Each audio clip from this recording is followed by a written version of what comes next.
And company की books है। इस बुक्स के आधार पे मैं आपको पढ़ाऊंगा, क्योंकि मैथ्स एक ऐसा सब्जेक्ट है कि इसमें भी जैसे मैं आपको हर क्वेश्चन बोर्ड में लिख नहीं सकता, हर क्वेश्चन का मतलब बोर्ड क्वेश्चन को लिख के उसको सॉल्व कर नहीं सकता। तो मैं आपको जैसे एग्जाम्पल के लिए मतलब कि एग्जाम्पल फर्स्ट है, सेकंड है, थर्ड है, प्रश्नावली मतलब एक्सरसाइज का क्वेश्चन नंबर 1 है, 2 है, 10 है, तो मैं वैसे आपको ऐसे बताते जाऊंगा। थोड़ा सा क्या है कि मेरा ये फर्स्ट वीडियो है, तो थोड़ा सा मुझे थोड़ी सी दिक्कत प्रॉब्लम्स थोड़ी सी हो सकती है, तो लेकिन कोशिश मैं पूरी करूंगा कि इस प्रकार की कोई प्रॉब्लम ना हो। अच्छा, आपका जो फर्स्ट चैप्टर है ये है आपका संबंध और फलन, और द्वितीय चैप्टर है आपका प्रतिलोम त्रिकोणमिति फलन। तो मैं काफी लेट हो चुका हूं इन वीडियो को बनाने के लिए, क्योंकि मैंने अपने लिए सबसे पहले तो एक बोर्ड तैयार करवाया आप लोगों को पढ़ाने के लिए, और बिजी शेड्यूल होने के कारण मैं काफी लेट हो गया। तो मैं आपको आभ्यू से स्टार्ट कर रहा हूँ, क्योंकि आपने मुझे ऐसा विश्वास है कि आपने फर्स्ट सेकंड चैप्टर जहां तक है कि आपने तैयार कर लिया होगा, पढ़ लिया होगा। नहीं भी क्या होगा तो मेरा उद्देश्य संपूर्ण आपका जी पूरा मैथमेटिक्स पूरी तैयार करवाना है मुझे, लेकिन अभी मैं इसको आभ्यू से स्टार्ट कर रहा हूं। ठीक है, तो हम स्टार्ट करते हैं सबसे पहले आभ्यू। तो आभ्यू में कि सबसे पहले इसका हम बेसिक नॉलेज जो होता है, बेसिक नॉलेज जो होता है उसका हम सबसे पहले अध्ययन करेंगे। तो आभ्यू की संरचना किस प्रकार होती है, आभ्यू किस प्रकार, जैसे मान लो एक आभ्यू है, तो इस आभ्यू को इस प्रकार व्यक्त किया जाता है बड़े कोष्ठक के अंदर। इसकी जो अवयव होते हैं उनको इस प्रकार लिखा जाता है A11, 11, A12, डैश आपका A1N। इससे तो आपको स्पष्ट समझ में आ गया है कि जो पहला अंक जो है वो 1, A11, A12 और A1N, मतलब कि आपका जो सेकंड जो लिखा हुआ है, सेकंड जो लिखा हुआ है केवल ये परिवर्तित हो रहा है। तो जो 1 से लेके कहां तक गया आपका n तक, इसका मतलब मैं आपको आगे बताऊंगा। ये आपका A21, A22, डैश A2N। इसी प्रकार हम आगे बढ़ते जाएंगे, अदर जो भी मेंबर होंगे। लास्ट में हम ये ले रहे हैं AM1, AM2, डैश AMN। ये आपका एक आभ्यू A है, जिसकी ये आपके अवयव दिए हुए हैं, जिस अवयव इनको हमने लिखा हुआ है। इसमें हम सबसे पहले इसकी संरचना को समझेंगे कि ये किस प्रकार होता है। ये जो रहती है आपकी, ये फर्स्ट, ये आपका second, third, fourth, dash M, ये आपकी रो है, ये आपकी रो है। ये फर्स्ट रो है, ये सेकंड है, थर्ड है, फोर्थ है, डैश करके ये आपका कहां तक चली जाती है, M तक। ये आपकी MV रो है, MV रो है। इसी प्रकार हम देखेंगे ये आपका, ये इसको हम कॉलम कहते हैं, ये आपका क्या रहेगा, कॉलम रहेगा। तो ये आपका फर्स्ट कॉलम है, ये आपका सेकंड कॉलम है, थर्ड, फोर्थ, डैश ये आपका एनवा कॉलम है। ये आपका कौन सा है, एनवा कॉलम है, या स्तंभ जो भी है, स्तंभ भी बोल सकते हैं। तो आपको ये बात तो स्पष्ट हो गई कि इसमें हम जो संकेत लिखे हुए हैं, तो इसमें रो कितनी है, 1, 2, डैश और ये आपका M। तो इसमें आपकी M रो है, और कॉलम 1, 2, 3, 4 जी आपका N, जी आपका N जो है क्या हो गया, आपका कॉलम हो गया। तो तो इसको हम पढ़ते हैं m क्रॉस n, ये कहलाती है आपकी कोटि। इस आव्यूह की कोटि जो है m क्रॉस n है। आप बहुत अच्छे से समझना इस चीज को कि आव्यूह में जो भी हमको इस प्रकार जो भी पढ़ते हैं, जो भी संकेत दिए रहते हैं, जैसे ये अवयव में भी जो संकेत लिखे हैं और कोटि में भी जो हमने लिखा है, इसमें हम सब जो पहला अंक रहता है, पहला जो संकेत रहता है वो आपका रो का रहता है और दूसरा कॉलम का। इसमें कितनी रो है आपकी? m रो है और आपका n कॉलम है। इसी प्रकार हम जैसे यहाँ जो अवयव लिखे हुए हैं, इन अवयव में जो हमारी संकेत लिखे हुए हैं 11, 12, 21, 22, 23 या आपका 31, 32, 33 जो अदर जो भी, तो जिस प्रकार जैसे मान लो कोई में लिखा है आपका 823, तो इसका मतलब है कि ये आपका रो को इंडिकेट कर रहा है और ये आपका कॉलम को इंडिकेट कर रहा है। आपका पहला अंक रो को बताएगा और दूसरा अंक जो है वो आपका कॉलम को बताएगा। तो इस बात का आपको ध्यान रखना है। इस कोई भी जो अवयव लिखा रहेगा उसकी यहाँ की संकेत से हम बता सकते हैं कि ये अवयव कौन सी रो और कौन से कॉलम का है। ये दूसरी रो और तीसरे कॉलम का मेंबर है, ये दूसरी रो और तीसरे कॉलम का मेंबर है। तो ये आपको स्पष्ट समझ में आ गया होगा कि आव्यूह की संरचना जो है किस प्रकार होती है।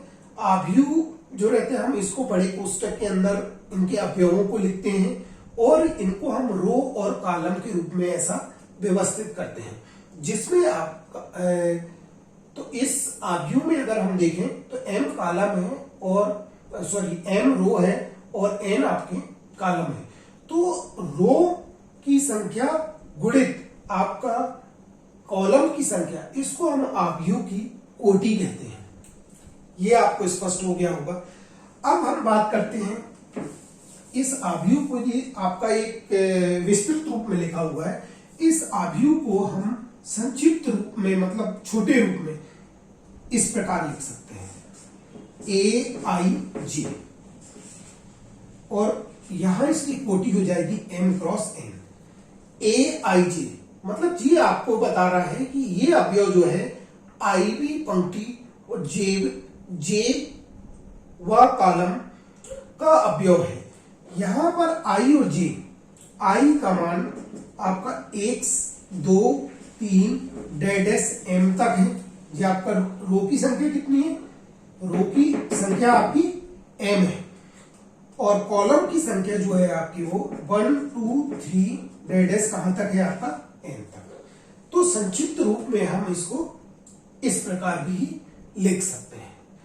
अब ये आपको इतना तो स्पष्ट समझ में आ गया होगा कि आव्यूह की संरचना जो है वो किस प्रकार होती है और हम इसको संक्षिप्त रूप में किस प्रकार लिख सकते हैं, कोटि क्या होती है, और जो आव्यूह के अंदर जो ये जो रहते हैं इसको हम आव्यूह के अवयव बोलते हैं, एलिमेंट्स बोलते हैं या इनकी एंट्रीज बोलते हैं, इनको एंट्रीज भी बोलते हैं।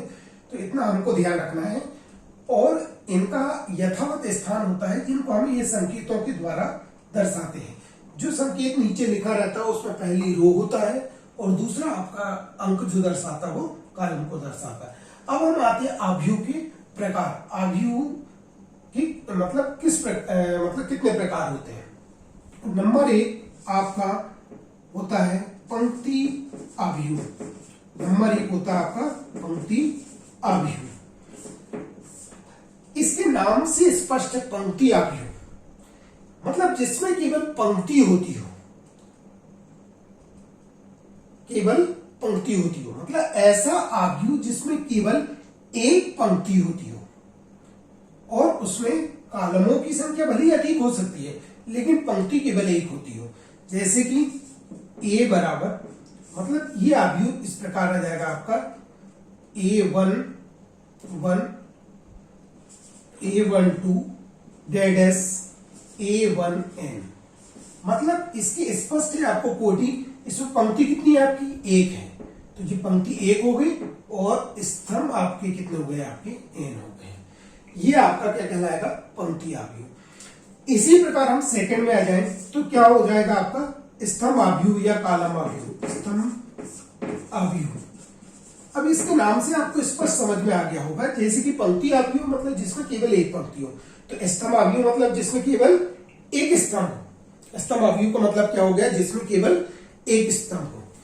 तो अगर एक स्तंभ आव्यूह है तो इसकी संरचना इस प्रकार होगी, A11, A21, A31 dash AM1। मतलब आपको देखिए इसमें केवल एक स्तंभ है और पंक्तियों की संख्या कितनी है, 1 2 3 डैश M तक। मतलब इसकी कोटि हो जाएगी आपकी M क्रॉस 1। ये आपका पंक्ति आव्यूह हो गया, ये आपका स्तंभ आव्यूह हो गया। अब तीसरा आपका जो प्रकार है आव्यूह का, वो है शून्य आव्यूह। उसके नाम से स्पष्ट समझ में आ रहा है। देखिए हमको केवल ये समझना है और डेफिनेशन आप अपने जो हम बोल रहे हैं उसके हिसाब से आप लिख सकते हैं। पंक्ति आव्यूह मतलब एक ऐसा आव्यूह जिसकी केवल एक पंक्ति हो, वह क्या कहलाएगा, आपका पंक्ति आव्यूह कहलाएगा। स्तंभ आव्यूह मतलब ऐसा आव्यूह जिसका में केवल एक स्तंभ हो, स्तंभ आव्यूह कहलाएगा। अब इसी प्रकार तीसरा नंबर आता है हमारा शून्य आव्यूह। इससे आपको एक बात तो स्पष्ट हो रही है, शून्य आव्यूह मतलब एक ऐसा आव्यूह जिसके प्रत्येक अवयव, प्रत्येक एलिमेंट्स, प्रत्येक इंट्रीज शून्य हो। मतलब जैसे अगर एक शून्य आव्यूह है तो इसकी संरचना इस प्रकार हो जाएगी, 0 0 डैश 0 0 0 डैश 0। इस आपका क्या हो गया, आपका 0 डैश 0। मतलब ये आपका क्या है, एक शून्य आव्यूह है। ये आपका क्या है, एक शून्य आव्यूह। अगर हम इनको संकेतों के रूप में लिखना चाहते हैं, यहाँ 11 12 और ये आपका 1n हो जाएगा, 21 22 2n m1 m2 dash dash mn और इसकी कोटि हो जाएगी m क्रॉस n। हमने इसको ऐसा लिखा है इनके स्थानों को दर्शाने के लिए, लेकिन इनके प्रत्येक अवयव कितने होंगे, आपके शून्य होंगे। यह आपका कहलाता है शून्य आव्यूह। इसके बाद चौथा आता है वर्ग आव्यूह। वर्ग आव्यूह, वर्ग आव्यूह के नाम से स्पष्ट है। वर्ग हम किसको कहते हैं, ज्यामिति में हम पढ़ते हैं वर्ग किसको कहते हैं। वर्ग मतलब होता है लंबाई और चौड़ाई या ऊंचाई, जो भी मतलब हम लंबाई चौड़ाई मतलब जिसकी लंबाई और चौड़ाई समान हो। मतलब जैसे मतलब जो चतुर्भुज होता है उसकी यदि चारों भुजाएं बराबर हो, उसकी यदि क्या है, चारों भुजाएं बराबर हो तो आपको वर्ग कहलाता है। तो हमारा आव्यूह में वर्ग आव्यूह हम उसको कहते हैं जिसमें रो और कॉलम की संख्या बराबर हो। मतलब m और n आपके बराबर हो, m और n बराबर हो। तो जिस प्रकार जो हम संकेत में लिख रहे हैं, अगर हम 3/3 का अगर आव्यूह की बात करें तो यह जाएगा A B C D E F G H I। यह आपका एक प्रकार से क्या है, आपका वर्ग आव्यूह है। ये दो का भी हो सकता है, 3 का भी हो सकता है, 4x4 का भी हो सकता है। ये हमारे वर्ग आव्यूह मतलब सीधी सी बात है, वर्ग आव्यूह की परिभाषा ये है, केवल हमको ये समझना है, हमारे बेस के लिए समझना है कि वर्ग आव्यूह क्या है, शून्य आव्यूह क्या है, पंक्ति आव्यूह क्या है, स्तंभ आव्यूह क्या है। केवल एक जानकारी के लिए, बेसिक के लिए हमको समझना है। इनके उदाहरण आप कई प्रकार से लिख सकते हैं, ठीक है। अब आपका इसके बाद आता है वर्ग आव्यूह के बाद आता है विकर्ण आव्यूह। वर्ग आव्यूह के बाद आता है विकर्ण आव्यूह। सबसे पहले हमको यह समझना पड़ेगा कि विकर्ण क्या होता है। सबसे पहले हमें यह समझना पड़ेगा कि विकर्ण क्या होता है। तो आपने जैसे ये वर्ग आव्यूह है तो इसका जो ये जो है ये आपका क्या कहलाता है, विकर्ण कहलाता है। ये आपका क्या कहलाता है, विकर्ण कहलाता है।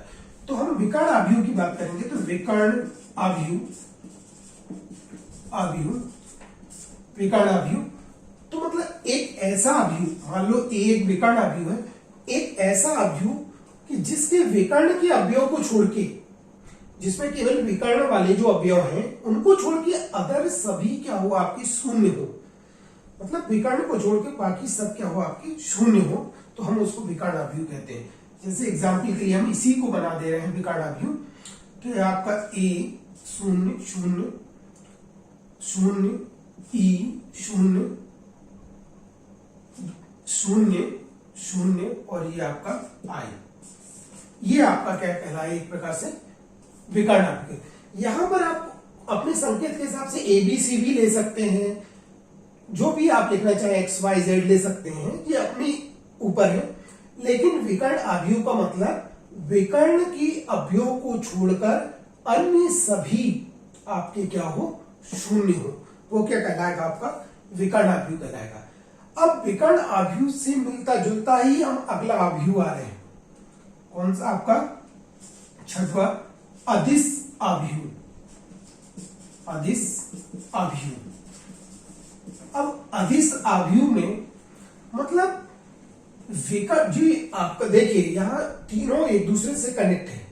वर्ग अवयव मतलब जिसकी रो और पंक्ति आपकी बराबर हो, वर्ग अवयव कहलाएगा। विकर्ण अवयव मतलब एक ऐसा वर्ग अवयव जिसके केवल विकर्ण में अवयव हो, बाकी सभी शून्य हो, आपका विकर्ण अवयव कहलाएगा। अब अदिश अवयव मतलब ऐसा विकर्ण अवयव, ऐसा विकर्ण अवयव कि जिसके विकर्ण के अवयव समान हो।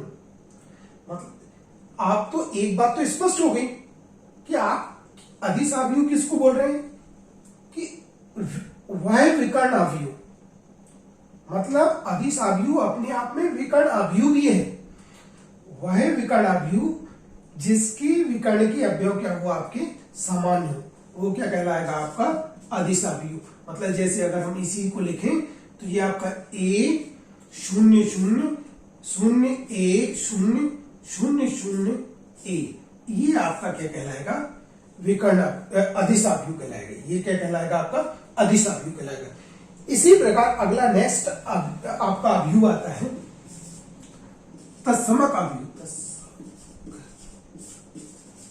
Identity matrix.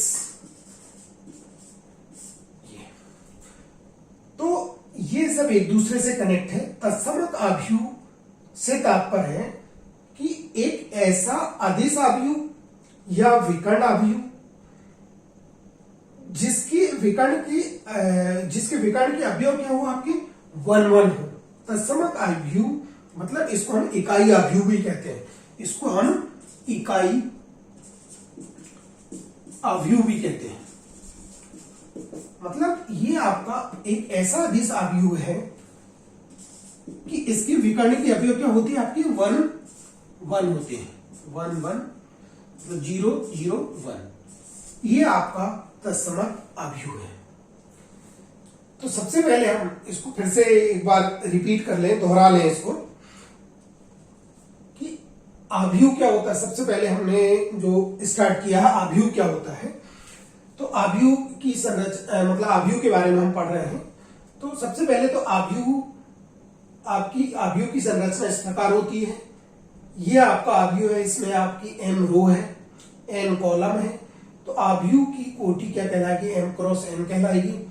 इसको संक्षिप्त रूप में हम a बराबर aij m क्रॉस n इसकी कोटि है, जहां i का मान 1 से लेके m तक है, j का मान 1 से लेके n तक है। अब हम इसके प्रकार पे आते हैं। पंक्ति अवयव जिसकी केवल एक पंक्ति हो, स्तंभ अवयव जिसके केवल एक स्तंभ हो, शून्य अवयव जिसके प्रत्येक मेंबर शून्य हो, वर्ग अवयव मतलब एक ऐसा अवयव जिसकी रो और कॉलम की संख्या क्या हो आपकी बराबर हो, विकर्ण अवयव मतलब एक ऐसा वर्ग अवयव जिसके विकर्ण भर के मेंबर को छोड़ के, विकर्ण के मेंबर को छोड़ के अन्य सभी मेंबर जो है आपके वो शून्य हो। फिर इसके बाद आते हैं हम अदिश अवयव। अदिश अवयव मतलब एक ऐसा विकर्ण अवयव जिसके विकर्ण के अवयव समान हो, जिसके विकर्ण के अवयव समान हो, आपका अदिश अवयव कहलाएगा। और यदि इसी अदिश अवयव में अगर जी एक ही जगह इनका मान अगर 1 1 1 हो जाए, इनका मान यदि 1 1 हो जाए तो वो आपका तत्समक आव्यूह कहलाता है। ये हो गए आपके आव्यूह के प्रकार हो गए। अब हम आते हैं आव्यूह में। आव्यूह में 2 आव्यूह हैं, उनका आपस में योग कैसा होता है, उनको आपस में कैसे घटाते हैं, 2 आव्यूह का गुणा किस प्रकार होता है, इनके बारे में हम आगे पढ़ेंगे। इतना तो क्लियर हो गया होगा आप लोगों को। ये मेरा फर्स्ट लेक्चर है, इसमें थोड़ा सा मुझे भी हेजिटेशन हो रहा है, लेकिन धीरे धीरे प्रैक्टिस में आ जाएंगे और आप लोगों को बहुत अच्छे से मैं आपको एक एक बेसिक भी आपको क्लियर कराऊंगा।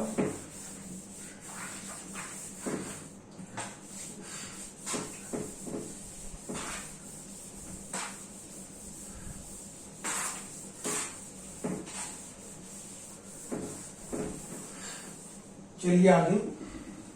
अच्छा, अभी आव्यूह के और भी प्रकार है। त्रिभुजी आव्यूह है जो आपका त्रिभुजी आव्यूह, मतलब ये आव्यूह की संरचना से स्पष्ट हो जाता है। त्रिभुजी आव्यूह, इसके भी 2 प्रकार होते हैं, ऊपरी त्रिभुज और आपका निम्न त्रिभुज।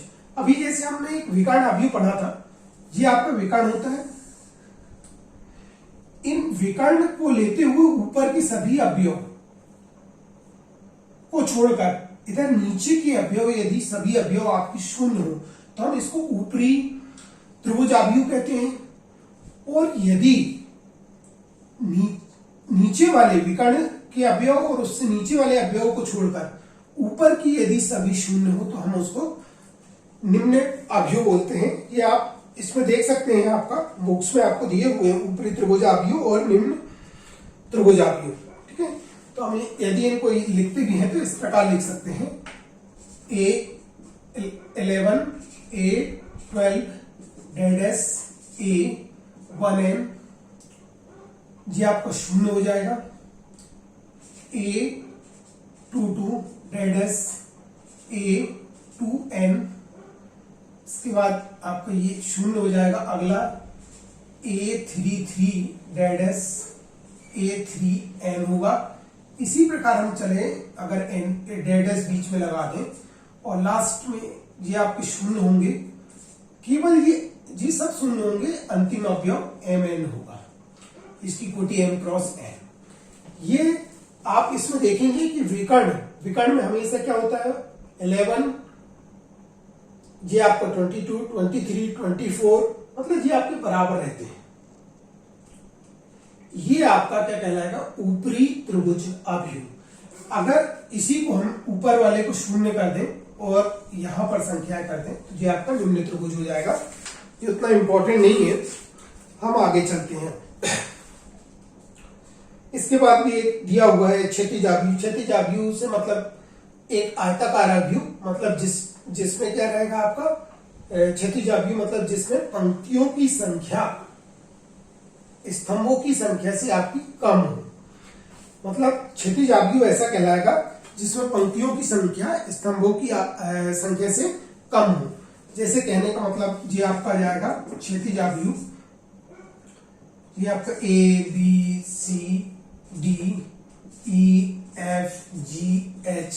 ये आपका एक क्षैतिज आव्यूह। मतलब आयताकार के रूप में लेना है आपको।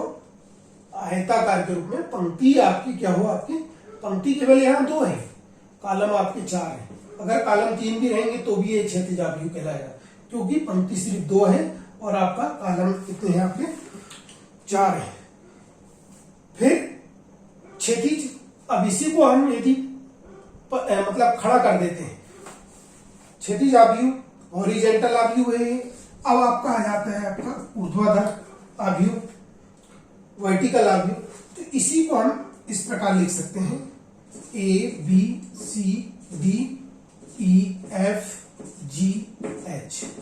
ये आपका क्षैतिज आव्यूह हो जाएगा। इस आव्यूह के प्रकार हैं, बाकी इसमें हम ज्यादा समय अपना वेस्ट ना करें। अब हम सीधे आते हैं आव्यूह का योग। आव्यूह 2 आव्यूह है तो उनका योग किस प्रकार होता है, इसका थोड़ा सा कॉन्सेप्ट आप थोड़ा सा क्लियर कर देते हैं। सबसे पहली बात तो ये है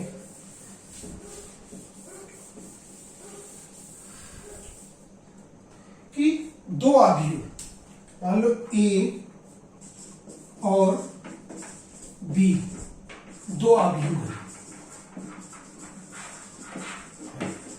ठीक है।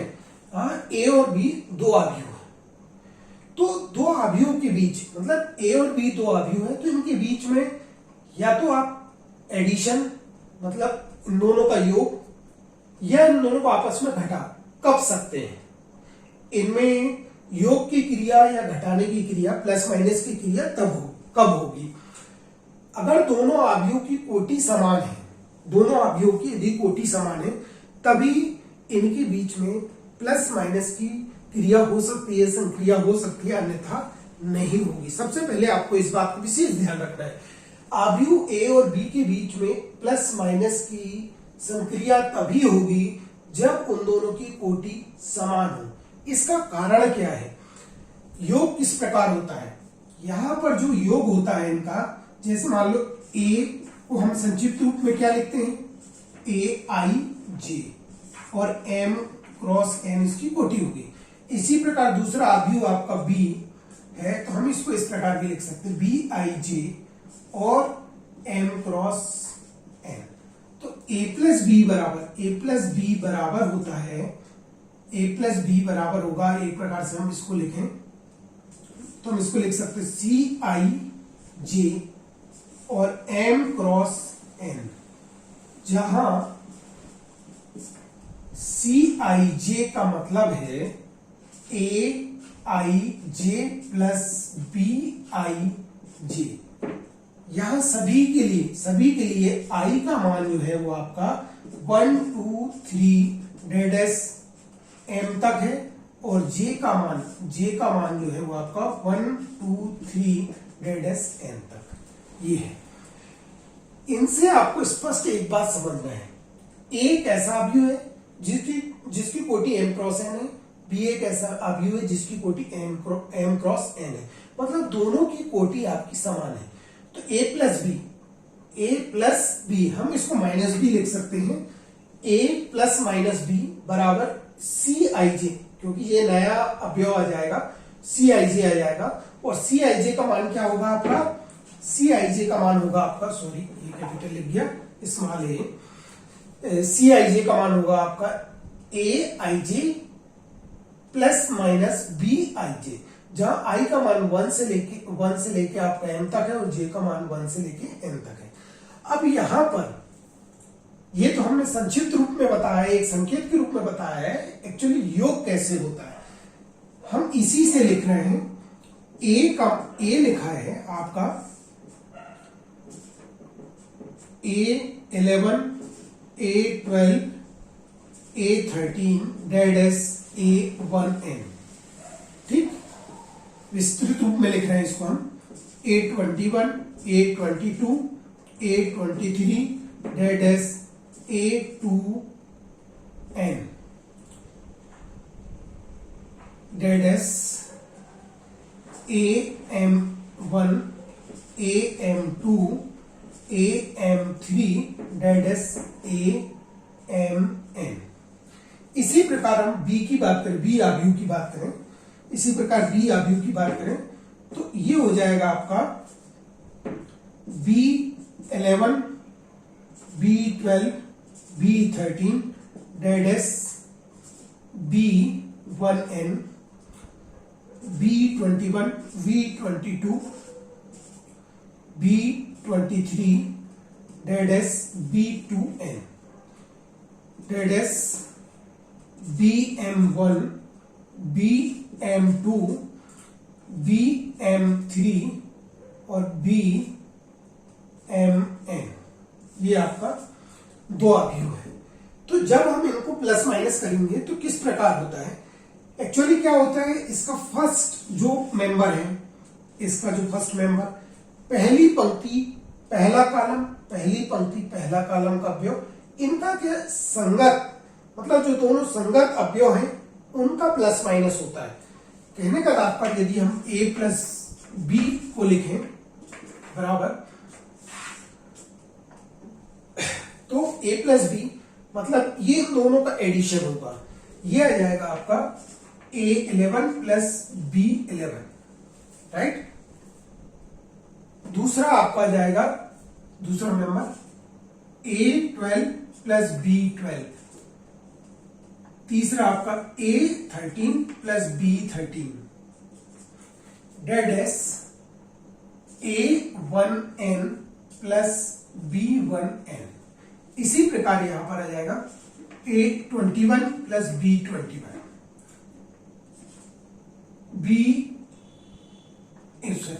A22 plus B22 A23 plus B23 dots A2n plus B2n।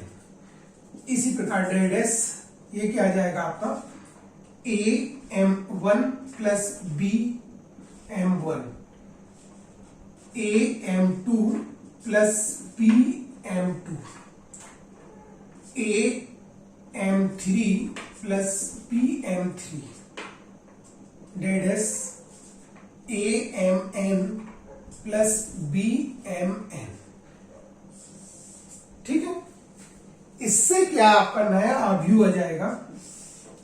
ये जो हल होगा, ये हल जो होगा, ये हल जो होगा, ये जो एडिशन होगा प्लस होगा, तो हम इनको नए member C11 C12 C13 dots C1n C21 C22 C23 dots C2n dots CM1 CM2 CM3 dots CMN। तो इनसे आपको एक बात तो स्पष्ट हो गई कि दो अवयव A और B, दो अवयव, इनका योग तभी हो सकता है जब इसमें जितनी रो हो, जितने कॉलम हो, मतलब इसकी जो कोटि m क्रॉस n है, इसकी भी कोटि आपकी m क्रॉस n है, तभी आपका इनका योग होगा, क्योंकि ये संगत अवयव जुड़ते हैं। मान लो अगर इसमें एक रो ज्यादा हो जाए, मान लो इधर एक रो ज्यादा हो जाए, तो इस रो का इसमें अलग से है ही नहीं, वो किसके साथ योग होगा उसका। तो इसलिए केवल योग तभी होगा जब आपका जी संगत अवयवों का योग होगा, मतलब ये दो अवयवों का बीच में योग या उनका मतलब इन दोनों के बीच में प्लस माइनस की जो क्रिया है वो तभी होगी जब उनकी कोटि, मतलब दोनों अवयवों की कोटि क्या हो, आपकी समान हो। अब दो अवयवों के बीच योग हो सकता है, तीन अवयवों के बीच योग हो सकता है, वो सब कुछ डिपेंड करेगा उनकी कोटि पर। मतलब जिन भी अवयवों के बीच में योग हो रहा है, जो भी मैट्रिक्स के बीच में योग हो रहा है, उनकी कोटि आपकी क्या होनी चाहिए, समान होना चाहिए। उनकी कोटियां यदि समान है तभी योग होगा, अन्यथा योग नहीं होगा। और जो योग के फलस्वरूप जो भी मैट्रिक्स आएगी उसकी कोटि भी वही होगी, m क्रॉस n होगी। मतलब जितने कॉलम और जितनी पंक्तियां आपके इन अवयव में है वही इसमें आएगा। तो इस बात को तो आप समझ गए होंगे। अब एक बात आपको स्पष्ट समझ में आ जाएगी कि योग की जो संक्रिया होती है उसमें इनके नियमों का पालन होता है। सबसे पहली बात आती है योग में क्रम विनिमय नियम। तो आपको एक बात तो स्पष्ट हो जाएगी, ए और बी दो अवयव है, तो इनका योग, ये आपका योग वाला अवयव है। तो क्रम विनिमय नियम क्या होता है कि ए प्लस बी बराबर बी प्लस ए, ये दोनों क्या होना चाहिए, आपके बराबर होने चाहिए। ये क्रम विनिमय नियम कहलाता है। ये क्या कहलाता है, आपका क्रम विनिमय नियम, कॉम्यूटेटिव लॉ। तो अब आपको एक बात स्पष्ट समझ में आएगी कि दोनों अवयव के बीच में क्रम विनिमय नियम का पालन होता है। क्यों? क्योंकि आपको एक बात स्पष्ट है कि आप A11 और B11 को आप जोड़ेंगे, यहां पर जब हम A प्लस बी करते हैं तो पहला मेंबर हम A के लिखते हैं और प्लस करके हम बाद में B का लिखते हैं। तो चाहे हम A11 प्लस B11 करें, मतलब 2 प्लस 3 करें या 3 प्लस 2 करें, दोनों 5 ही होगा। क्योंकि योग मतलब जी A B जो संख्या है ये आपके रियल नंबर है, ये आपकी आपके जो नंबर है वो वास्तव में क्रमविनिमय नियम का पालन करते हैं, इसलिए ये आपका क्या करेगा, क्रमविनिमय नियम का भी पालन करेगा। ये आपका सहचार एसोसिएटिव लॉ का भी पालन करेगा। अब सहचार नियम क्या होता है आपका, ए प्लस बी प्लस सी बराबर ए प्लस बी प्लस सी, ये आपका क्या कहलाता है, एसोसिएटिव लॉ कहलाता है। तो हम इनको आगे पढ़ेंगे, ये ऑलरेडी ये नियम का पालन होता है, इन नियमों का ऑलरेडी पालन होता है। इसके बाद आता है आपका वितरण नियम, योग के लिए आपका वितरण नियम। तो योग के लिए वितरण नियम की बात करें तो वितरण नियम में क्या होता है, वितरण नियम जो आपका है तो उसमें जैसे के कोई भी एक स्केलर नंबर है, अदिश नंबर है, तो a प्लस बी बराबर के ए प्लस के बी।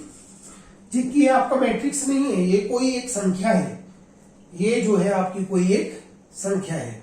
तो हमको ये है कि a प्लस बी बराबर क्या आपका के ए प्लस के बी। ठीक है, अब सबसे पहले एक बात आपको ये स्पष्ट करना है मुझे कि के ए प्लस बी, सबसे पहले तो हम ये बताएंगे जी के ए का मतलब क्या है। जैसे ये आपका ए का अवयव है, ठीक है, ये आपका के क्या ए क्या है, एक अवयव है जिस प्रकार लिखा हुआ है। तो यदि हम इसको के ए करते हैं, मतलब के ए करें, मतलब अगर हम इसमें, इसका मतलब है के का ए के साथ मल्टीप्लिकेशन है, गुणा है, जहां के एक संख्या है, कोई भी संख्या हो सकती है, ठीक है, ये आपकी कोई भी संख्या हो सकती है। तो इस के ए लिखेंगे तो यहां हम के इंटू जे ए का मान हो जाएगा और इस के का सभी मेंबर में गुणा हो जाएगा, केवल एक में नहीं होता है। ये आपका इसके साथ भी मल्टीप्लिकेशन होगा, इसके साथ भी होगा, इसके साथ भी होगा, इसके साथ भी होगा। इसका मतलब है कि मैं अगर इसको अंदर गुणा करता हूं तो यहां सभी जगह आपका इंटू के हो जाएगा, इंटू क्या हो जाएगा आपका के हो जाएगा, सभी मेंबर में गुणा होता है।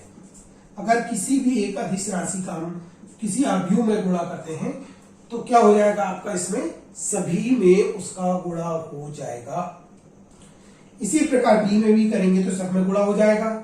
अब हम इन दोनों को के ए प्लस के बी को जोड़ेंगे तो आपस में फिर से ये जुड़ जाएंगे। कैसे, आपस में जैसे हम इसी को ले लें, जी के आपका मल्टीप्लिकेशन सब में हो गया, जी के आपका सब में मल्टीप्लिकेशन हो गया, ठीक है, सभी में हो गया, जी के का सभी में मल्टीप्लिकेशन हो गया। अब हम इसी को यदि जोड़ दें कि हम के प्लस के बी जोड़ दें तो आपको स्पष्ट समझ में आ रहा है कि यहां पर क्या होगा, जी सभी में के 11, जी मेंबर क्या है आपका, फर्स्ट मेंबर क्या है, के 11, के 12, के 13। तो यहां आपका सभी में एक के का क्या हो जाएगा, आपका सभी में के का मल्टीप्लिकेशन हो जाएगा, जी सभी में आपका के का मल्टीप्लिकेशन इस प्रकार हो जाएगा। ठीक है, अब अगले स्टेप में आप क्या कर सकते हो, अगले स्टेप में आप एक बात गौर करिए कि अगले स्टेप में हम जो वितरण नियम की बात करें तो यहां से के सबसे कॉमन निकल जाएगा। हम इसको क्या लिख सकते हैं अगले स्टेप में, मतलब ये जो के कॉमन निकाल लें तो के कॉमन निकाल लेंगे तो यहां क्या बचेगा, कि 11 प्लस के बी 11, जिसको हमने सी 11 लिखा था। इसी प्रकार यहां पर भी सब आ जाएगा, के आपका सभी मेंबर की इस प्रकार लिख के सभी मेंबर की क्या हो जाएगा, इंटू हो जाएगा, के को आप कॉमन निकाल लो, जो ऑलरेडी ए प्लस बी का मान होता है। तो ये आपको सिद्ध करने को नहीं आता है, केवल हमको मालूम होना चाहिए कि एडिशन के लिए किन नियमों का पालन करता है। सबसे पहले हमने अवयव पढ़ लिए, अवयव की संरचना क्या होती है, अवयव के प्रकार हो गए।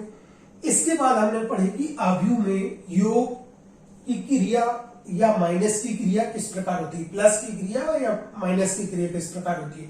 तो योग के लिए हम पढ़ रहे थे, तो योग में किन किन नियमों का यह पालन करता है, योग अवयव जो है योग में किन किन नियमों का पालन करता है। तो सबसे पहले आपका क्रमविनिमय नियम, ए प्लस बी बराबर बी प्लस ए, ऑलरेडी आपको अभी अपने एक्सरसाइज में करेंगे, इस नियम का पालन ऑलरेडी करता है।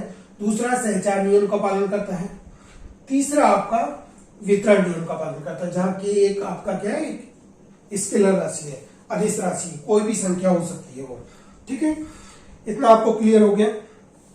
अब हम आते हैं एक्सरसाइज, हम लोग हल करते हैं, उस पे आते हैं। आप लोग थोड़ा सा इस बात का ध्यान रखना पड़ेगा, क्योंकि क्या है, ये मैथमेटिक्स सब्जेक्ट है, तो मैथमेटिक्स सब्जेक्ट के लिए हर क्वेश्चन, हर एग्जाम्पल आपको मैं हल करके नहीं बता सकता, क्योंकि इसमें बहुत बड़े वीडियो हो जाएंगे और टाइम टेकिंग हो जाएगा, बहुत ज्यादा टाइम खर्च होगा अपना। इतना समय ना मेरे पास है, ना ही आप लोगों के पास है। इसलिए मेरा ये सुझाव है कि आप लोग थोड़ा जो भी बुक आप जिस भी बुक से पढ़ते हो, जो भी राइटर की बुक से पढ़ते हैं, आप उसी से पढ़िए। लेकिन मैं पढ़ा रहा हूं तो उस हिसाब से आपके पास यदि अगर यही बुक हो, शिवलाल एडिशंस की बुक हो, तो मैं आप लोगों को काफी सहूलियत मिलेगी, क्योंकि मैं आपको क्वेश्चन क्रमांक, उदाहरण नंबर जी करके आपको डायरेक्ट मौखिक करके भी बता सकता हूं। जैसे कि अब हम आते हैं सबसे पहले एग्जाम्पल नंबर फर्स्ट। तो एग्जाम्पल नंबर फर्स्ट में लिखा है, एग्जाम्पल नंबर फर्स्ट में लिखा आव्यू ए बराबर आपको यहां दिया हुआ है 2 4 0 -1 3 5 6 0 1 7 8 2। अब इसमें हमको ये दिया हुआ है में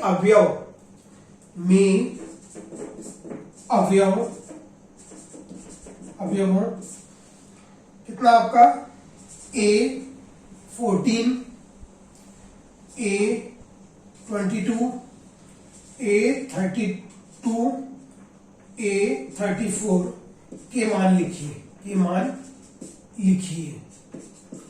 देखिए, मैंने आपको स्पष्ट पहले बता दिया है। जब मैंने आपको आव्यूह की संरचना सबसे पहले जब बताया था, तो A11 12 13 14 15 सभी लिख के आपको बताया था। अब हमको आव्यूह A बराबर ये दिया है, तो में अवयव की संख्या ये हमको बताना है। तो सबसे पहले हम आते हैं A14 अवयव है। मैंने आपको स्पष्ट पहले बताया था, मैंने सबसे शुरू में ही आपको बताया, बहुत सरल है। सबसे पहले हम इसकी बात करें, इस आव्यूह में पंक्ति कितनी है आपकी, देखिए, गिनिए आप, 1 2 3, मतलब 3 पंक्ति है। कॉलम कितना है आपका, 1 2 3 4, मतलब इसकी कोटि आपकी होगी आपकी 3 गुणित कितना आपका 4। हम इसको 12 नहीं पढ़ेंगे, गुणा नहीं करते हैं, इस बात का ध्यान रखना। ये केवल इसी संकेत रूप में लिखते हैं, 3 गुणित आपकी कितने आपके 4, इसकी क्या होगी, कोटि होगी। अब हम इसके अवयव की, जो क्वेश्चन हमको कहा गया, बिल्कुल बहुत सरल है, बहुत इजी है। मैंने पहले कहा था, जैसे हम कोटि में भी लिखते हैं, तो फर्स्ट संख्या जो हमको किसको बताती है, रो को, और सेकंड बताती है कॉलम को। इसी प्रकार हम अवयव की बात करें तो A14 इसका मतलब है आपके पहली पंक्ति और चौथे कॉलम। A14 का मतलब क्या हो गया आपका, पहली पंक्ति चौथा कॉलम। पहली पंक्ति ये हो गई आपकी, पहली पंक्ति ये हो गई, और चौथा कॉलम 1 2 3 4, तो मतलब पहली पंक्ति और चौथा कॉलम आपका ये हो गया। क्या हो गया इसका मान, -1। इसी प्रकार हम A22 की बात करें, A22 मतलब दूसरी पंक्ति दूसरा कॉलम। अब आप खुद देख लीजिए ना, फर्स्ट सेकंड, ये आपका दूसरी पंक्ति, मतलब इस पंक्ति की में चल रहे हैं।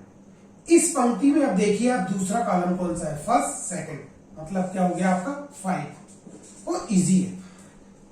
A32 मतलब तीसरी पंक्ति और दूसरा कॉलम, जी हम तीसरी पंक्ति और दूसरा कॉलम मतलब 7। A34 इसका मतलब हो गया आपका तीसरी पंक्ति चौथा कॉलम, तीसरी पंक्ति ये हो गई, चौथा कॉलम आपका ये हो गया, मतलब कितना हो गया आपका 2, राइट। कहीं किसी को कोई प्रॉब्लम तो नहीं इसको समझने में। अब इसी प्रकार हम आते हैं एग्जाम्पल नंबर 2। जरा हम एग्जाम्पल पहले हल कर लें, फिर एक्सरसाइज में आएंगे। एग्जाम्पल नंबर 2 में, एग्जाम्पल नंबर 2 में आपको क्या दिया हुआ है, सबसे पहले ये देखिए। एग्जाम्पल नंबर 2 आपको दिया है कि यदि, एग्जाम्पल नंबर 2 में दिया है यदि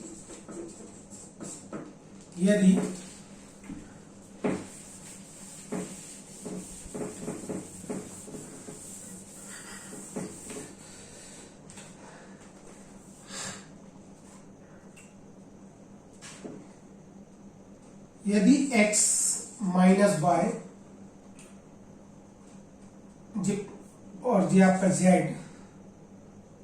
और 2x माइनस वाई डब्ल्यू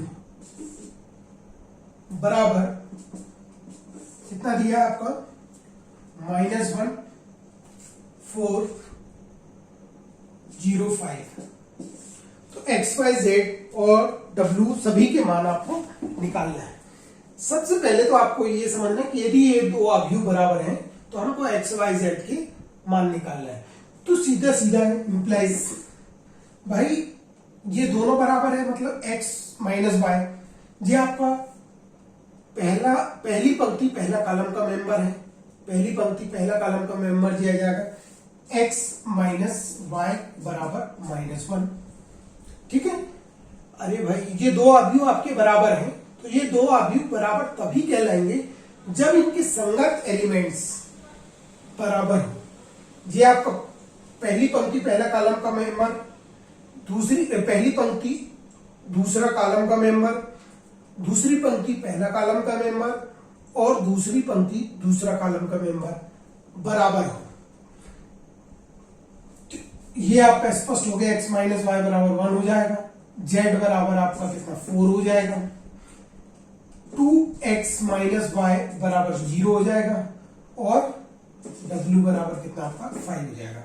तो आपको ये आपकी इक्वेशन हो गए फर्स्ट, ये आपका सेकंड, ये आपका थर्ड, ये आपका फोर्थ, राइट। ये आपकी इक्वेशन हो गए। तो हमको एक्स वाई जेड और डब्ल्यू के मान निकालने, तो जेड का मान तो 4 स्पष्ट हो गया, डब्ल्यू का मान 5 भी स्पष्ट हो गया, केवल हमको एक्स वाई के मान निकालने। तो हमने 9th में 10th में 11th में अरे समीकरण हल करना तो अपन ने पढ़ा है। तो समीकरण कितना आपका 1 व 3 से, समीकरण कितना आपका 1 व 3 को हल करते हैं अपन। तो क्या है आपका x minus y is equal to -1 और आपका 2x minus y is equal to 0। इन दोनों समीकरणों को हम हल कर देंगे। क्या होता है, हम जब समीकरणों को हल करते हैं तो इसमें हम देखते हैं, यहां पर लिखते हैं ध्यान जोड़ने पर या घटाने पर, क्यों ऐसे लिखते हैं, क्यों करते हैं। सबसे पहले इस बात को बहुत अच्छे से समझना। सबसे पहले हम यहां ये देखते हैं कि x या y इनके सामने मतलब जो संख्या गुणांक होता है वो किस में बराबर है। ठीक है। अगर नहीं होता है बराबर तो हम क्या करते थे, बराबर करने के लिए x के सामने की संख्या का गुणांक या y के गुणांक की संख्या को बराबर करने के लिए इसके गुणांक का इस समीकरण में गुणा कर देते, इसके गुणांक का इस समीकरण में गुणा कर देते, बराबर हो जाता था। लेकिन ऑलरेडी हमको यहाँ पर माइनस वाई ये ऑलरेडी बराबर दिए हुए हैं, तो हमको यहाँ अलग से हल करने की जरूरत नहीं है। लेकिन हम इसको जोड़ने पर लिखेंगे या घटाने पर। यदि हम इसको जोड़ते हैं, आप खुद स्पष्ट समझना, इसको यदि हम जोड़ते हैं तो ये आपका यहाँ जुड़ जाएगा और y भी जुड़ जाएगा, माइनस वाई क्या हो जाएगा, -2y हो जाएगा। तो फिर ना तो x का मान निकलेगा ना y का मान निकलेगा। इसलिए हम जब इनके गुणांक समान है और इनके सामने भी चिन्ह समान हो तो ऐसी स्थिति में हम इसको लिखते हैं घटाने पर। तो जैसे हम घटाएंगे तो यहाँ पर क्या होता है, इनके नीचे वाले के चिन्ह बदल जाते हैं। या प्लस है, इसके सामने प्लस था तो ये क्या हो जाएगा आपका माइनस हो जाएगा, ये माइनस था तो ये आपका प्लस हो जाएगा, और ये आपका प्लस था तो ये क्या हो जाएगा आपका माइनस हो जाएगा। तो ये आपका माइनस वाई और ये आपका प्लस वाई, ये आपका कैंसिल हो जाएगा। ये आपका x और -2x कितना हो जाएगा आपका -x इज इक्वल टू, ये हो जाएगा कितना आपका -1। तो x इज इक्वल टू कितना हो जाएगा आपका 1। x की वैल्यू निकल गई, x की वैल्यू आपका इक्वेशन फर्स्ट में पुट कर दीजिए, इक्वेशन कितना आपका फर्स्ट में पुट कर दीजिए आप, है ना। तो यहां से सीधे क्या निकल जाएगा, x का मान अपने कितना रख दिए 1 माइनस वाई और इज इक्वल टू -1। ठीक है। तो y इज इक्वल टू कितना हो जाएगा आपका 2, y इज इक्वल टू आ गया आपका कितना 2, -1 इधर आके प्लस हो जाएगा, y का इधर हो जाके प्लस हो जाएगा। इस प्रकार मतलब इस प्रकार हम इनको हल कर सकते हैं। मतलब दो अवयव यदि बराबर दिए हो तो उनके जो संगत एलिमेंट्स है वो बराबर होंगे, उनसे आपकी इक्वेशन बन जाएगी। इक्वेशन हल करना आप बहुत अच्छे से जानते हैं क्योंकि आप वर्तमान स्थिति में 12th क्लास में आ चुके हैं। आपने 9th में भी पढ़ा है, 9th से पहले भी पढ़ा है, 9th में पढ़ा है, 10th में भी पढ़ा है। ठीक है। आगे देखें,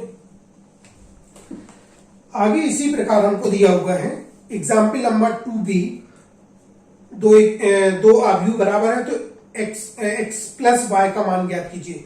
बिल्कुल सेम अभी जो हमने हल किया था उसी प्रकार से हम क्या करेंगे, यहाँ पर संगत अवयव को बराबर ले लेंगे, इक्वेशन बन जाएंगे, x और y के मान निकल जाएंगे और x और प्लस y को हम जोड़ लेंगे, जो भी है वो माना जाएगा।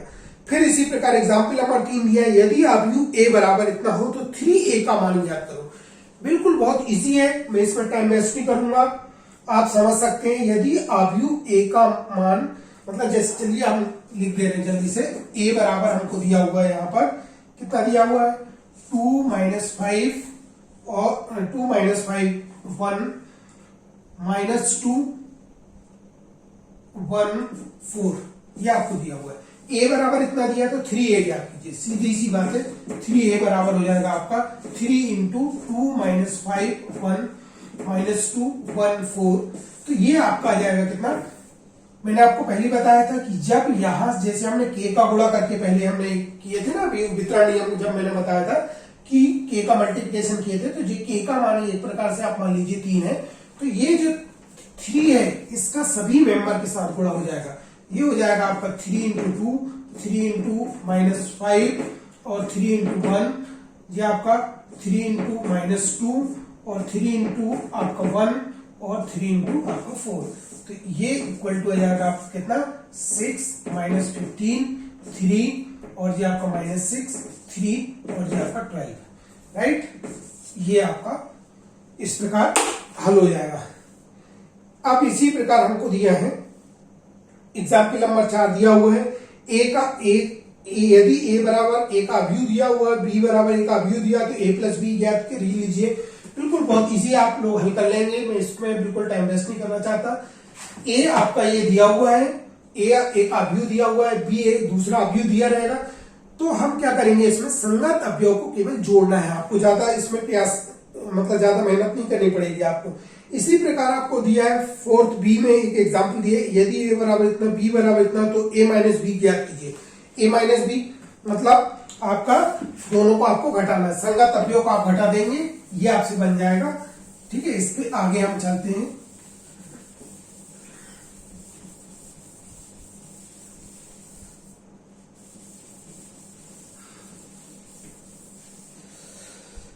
अब हम आते हैं एग्जाम्पल 4c, यहां पर आपको दिया हुआ है, ये भी बहुत इजी है, बट मैं इसको आपको हल करा दे रहा हूं क्योंकि ये थोड़ा संख्या ना होके इस प्रकार दिया हुआ है, तो थोड़ा हल कर ले रहा हूं इसको। यदि a बराबर आपको दिया है यहां पर a² + b² b² + c² a² + c² a² + b², right. और b बराबर दिया है आपको, b बराबर दिया हुआ है, b बराबर दिया है 2ab 2bc -2ac -2ab, right. तो a प्लस b ज्ञात कीजिए। ठीक है, मैंने अभी इसके पहले एग्जाम्पल 1-2 एग्जाम्पल आपको छोड़ दिया था, वो जस्ट इसी से रिलेटेड है। तो हमको क्या करना है, a प्लस b ज्ञात करना है, a प्लस b ज्ञात करना। तो सबसे पहले हम a की वैल्यू लिख देंगे यहाँ पर, a प्लस b का square b² + c² a² + c² a² + b², right. Plus a हो गया, प्लस आपका b का मान हो जाएगा, b का मान 2ab 2bc -2ac -2ab, right. तो इक्वल टू ये कितना हो जाएगा आपका, हम योग कैसे करते हैं, इन संगत अवयव को जोड़ते हैं। तो a² + b² प्लस कितना हो जाएगा 2ab, ये हो जाएगा आपका b² + c² प्लस 2bc, ये कितना हो जाएगा आपका a² + c² प्लस माइनस मतलब -2ac और a² प्लस कितना आपका b² -2ab, राइट। ये आपके एक फार्मूले बन रहे हैं, a square plus b square plus 2ab क्या होता है आपका a प्लस बी का होल स्क्वायर। ये क्या हो जाएगा आपका b प्लस सी का होल स्क्वायर। ये क्या हो जाएगा आपका a माइनस सी का होल स्क्वायर। ये क्या हो जाएगा आपका a माइनस बी का होल स्क्वायर, राइट। ये मान आपका निकल गया। इसी प्रकार आप अगला एग्जाम्पल 5 दिया है, ठीक है। इसमें आपको हल करना है कॉस थीटा और एक आव्यूह दिया हुआ है प्लस साइन थीटा प्लस आव्यूह दिया हुआ है। सबसे पहले हम कॉस थीटा का पहली मैट्रिक्स में मल्टीप्लिकेशन कर लेंगे और प्लस दूसरी मैट्रिक्स में साइन थीटा का मल्टीप्लिकेशन कर लेंगे। इसके बाद दोनों के संगत अवयव को जोड़ देंगे तो वो आपका हल निकल जाएगा, ठीक है। जहां तक बहुत अच्छे से समझ में आ गया होगा कि भाई जोड़ना घटाना ये तो हम जब से गणित शुरू हुई तब से पढ़ रहे हैं, ठीक है। इसमें कहीं कोई दिक्कत नहीं होना चाहिए।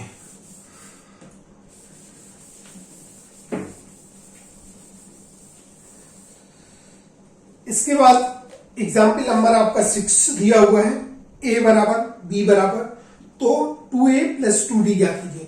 इससे आपको स्पष्ट है कि आव्यूह a दिया है और आव्यूह b दिया है तो 2a प्लस 2b का मान निकालना है।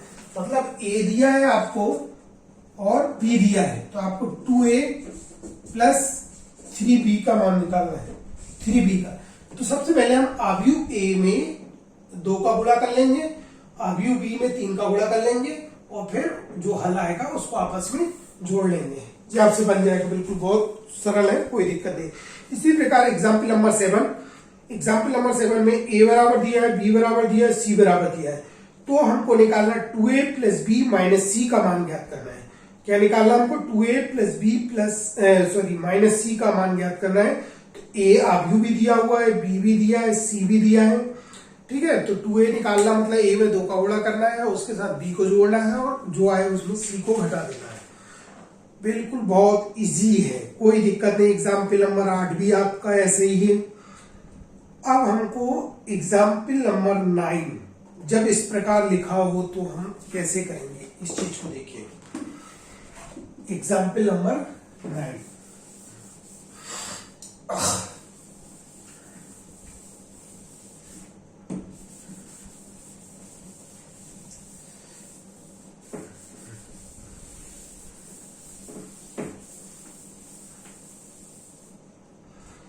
एग्जाम्पल नंबर 9 में लिखा है यदि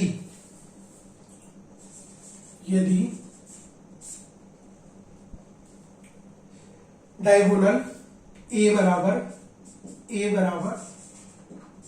डायगोनल कितना दिया आपको 1 माइनस 1 और ये आपका 2 और b बराबर दिया है डायगोनल 2, 3, माइनस 1। तो a प्लस बी ज्ञात करना है हमको, a प्लस बी ज्ञात करना है और 2a प्लस 3b ज्ञात करना है।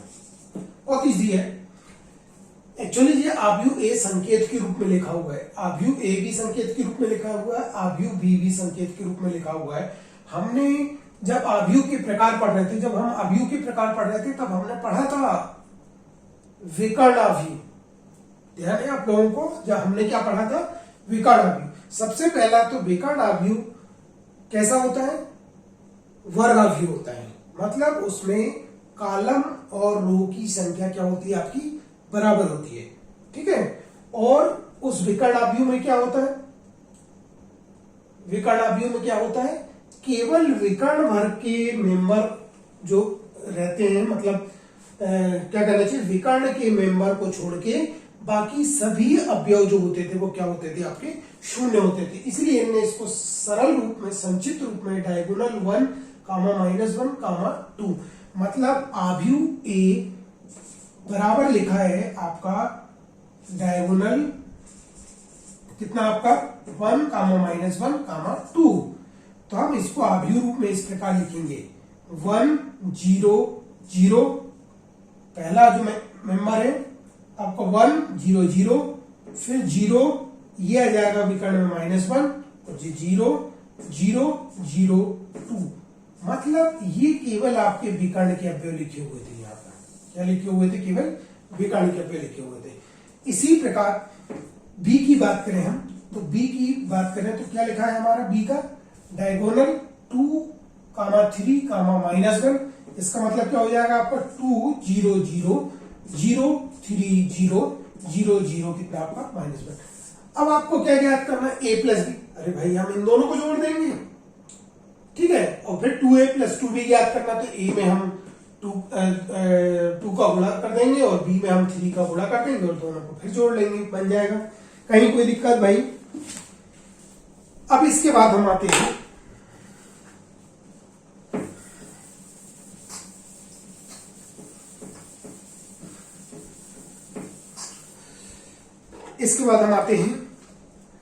आव्यूह A का योज्य प्रतिलोम ज्ञात कीजिए। आव्यूह A का योज्य प्रतिलोम ज्ञात कीजिए। सबसे पहले तो हमको ये मालूम होना चाहिए कि योज्य प्रतिलोम क्या होता है। भाई योग में उसका प्रतिलोम, योग में उसका प्रतिलोम। तो क्या होता है, जैसे A एक आव्यूह है, A कोई आव्यूह है, तो उसका योज्य प्रतिलोम जो भी होगा, मतलब इसको हम प्लस करें क्योंकि योज मतलब योग में उल्टा, मतलब क्या हो जाएगा आपका यहाँ पर -a यदि करें, इन दोनों का योग एक्चुअली 0 होना चाहिए। योज प्रतिलोम का मतलब होता है कि उन ऐसी दो संख्या जिनको आपस में मतलब वही संख्या और उस संख्या में ऐसा क्या जोड़ दें कि जिससे 0 हो जाए। ठीक है, जैसे 1 है, 1 में क्या जोड़ दें कि 0 हो जाए, 1 में क्या जोड़ दें कि 0 हो जाए, वो इसका योज प्रतिलोम कहलाएगा। तो 1 में -1 जोड़ेंगे तो वो आपका क्या हो जाएगा? 0 हो जाएगा। 2 में -2 जोड़ देंगे तो हमको क्या हो जाएगा? वो आपका 0 हो जाएगा। तो मतलब 2 का यूज प्रतिलोम -2 होगा, 1 का -1 होगा, 3 का -3 होगा। इसी प्रकार आव्यूह A है तो उसका क्या होगा? आपका -a होगा, जिससे कि उसको हम जोड़ देंगे तो क्या हो जाएगा? आपका 0 हो जाएगा। तो हम यहां पर A का योज्य प्रतिलोम की बात करें, A के योज्य प्रतिलोम की बात करें तो A का योज्य प्रतिलोम मैंने क्या बताया आपको? A का योज्य प्रतिलोम क्या होगा? -a होगा। तो इसका मतलब क्या है आपका? -a बराबर, इसका हम इधर यदि पक्षांतर करते हैं तो ये कितना हो जाएगा आपका? मतलब सीधा सीधा हम इसको ऐसे लिख सकते हैं, A का योज्य प्रतिलोम बराबर क्या होगा आपका? -a। -a मतलब -1 इंटू a, मतलब a के मेंबर में हम -1 का गुणा कर देंगे पूरा।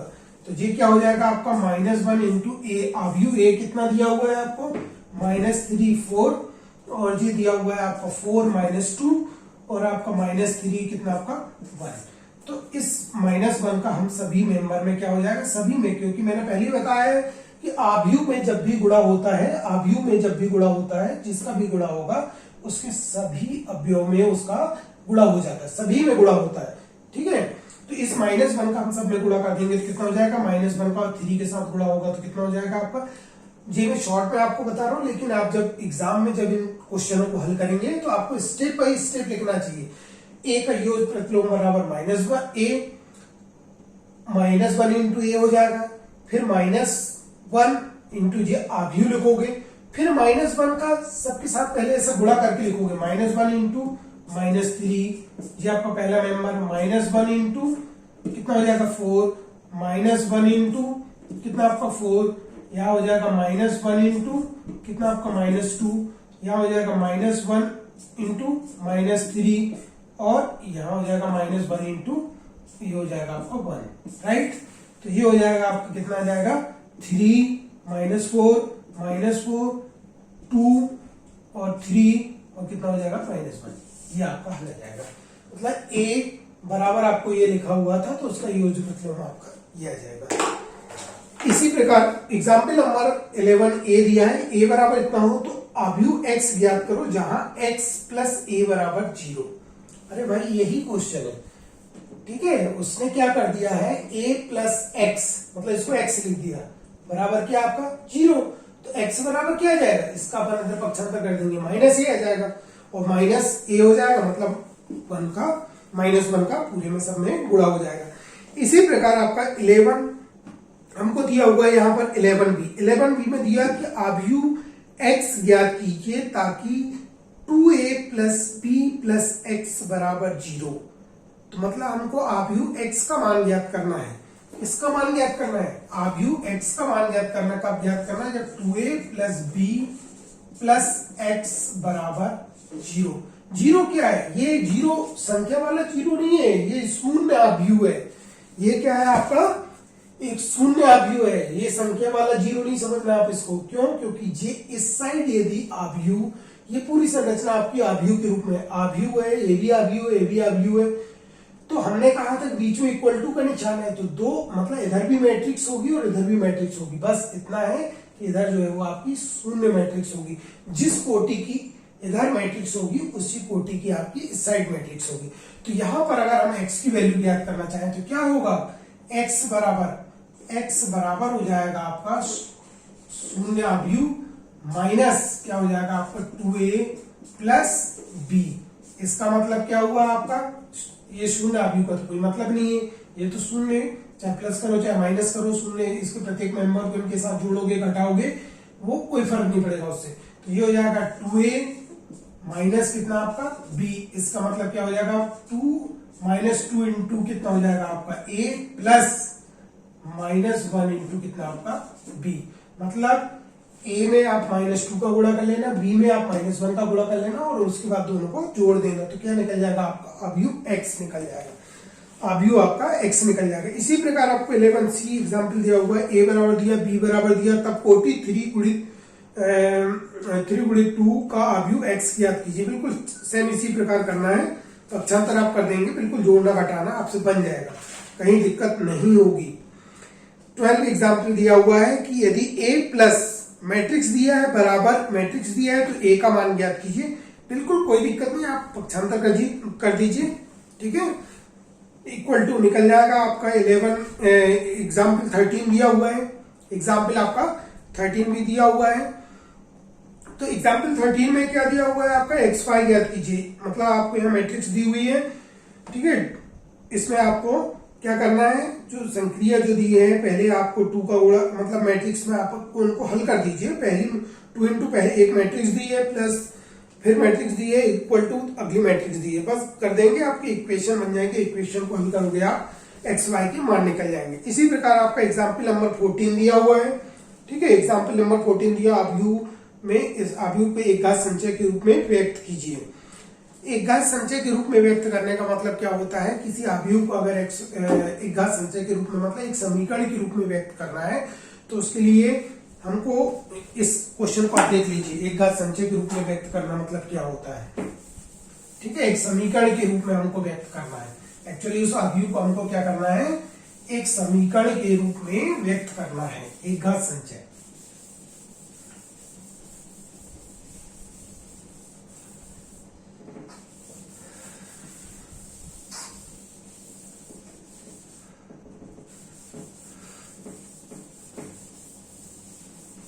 देखिए यहां लिखा है आव्यूह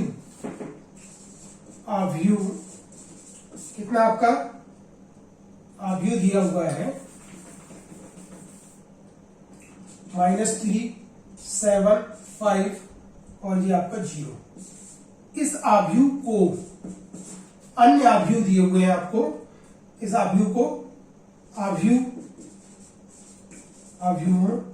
कौन सा आपका 0, 1, 1, 0 कामा -1, 1, 1, 0 और कितना आपका 0, 0, 1, 0। मतलब हमको यहां पर करना क्या है, सबसे पहले आप इस क्वेश्चन को समझेंगे। हमको करना क्या है, यहां पर हमको इस आव्यूह को, ये वाले आव्यूह को, इन 3 आव्यूह के एक घात संचय के रूप में व्यक्त करना है। एक घात संचय के रूप में हमको इनको लिखना है, ठीक है। हमको इन आव्यूह को एक घात संचय के रूप में लिखना है। तो हम यहां मान लेते हैं सबसे पहले बड़े आराम से समझना इसको। इस आव्यूह को इन तीन आव्यूह के समीकरण के रूप में लिख रहा है। हम यह मानते कि माना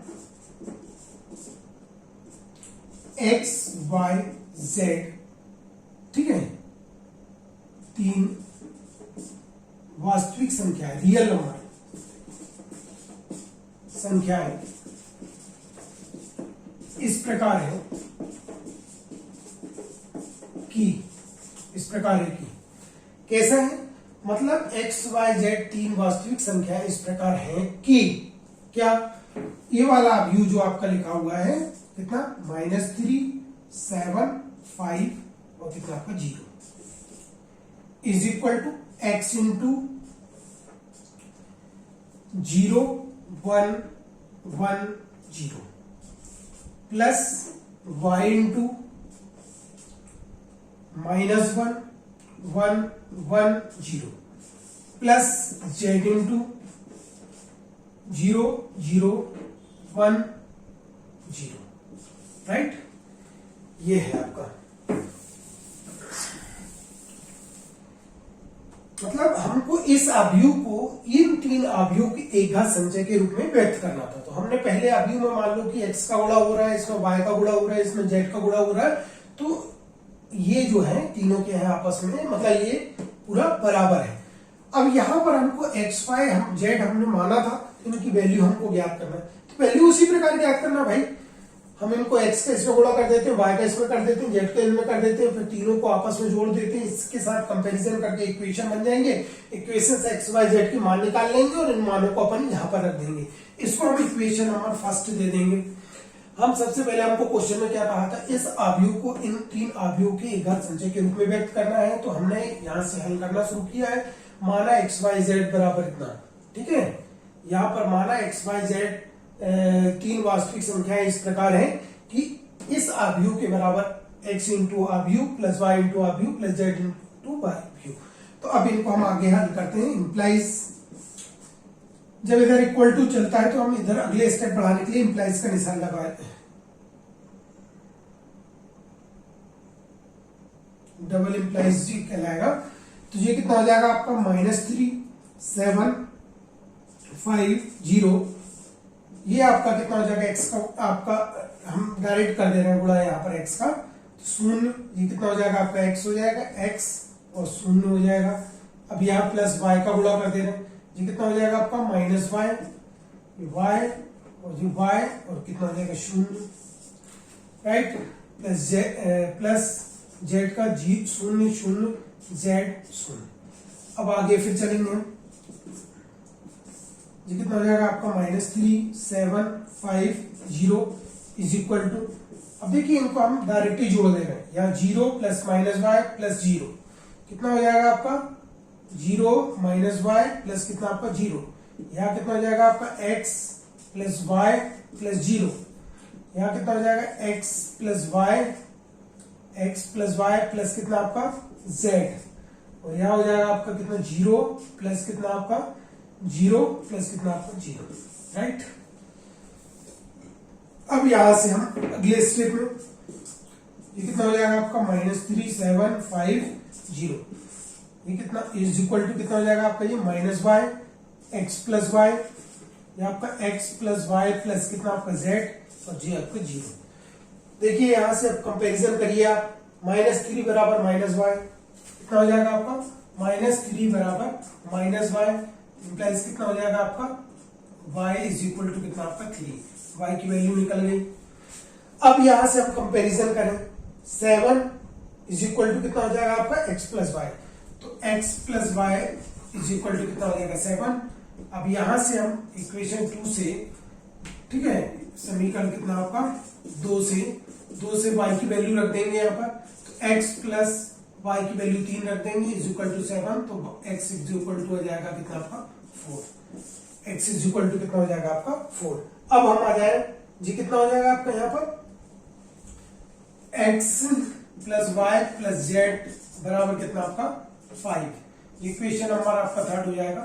तो समीकरण कितना आपका, समीकरण 2 व 3 से x y का मान यहाँ रख दीजिए।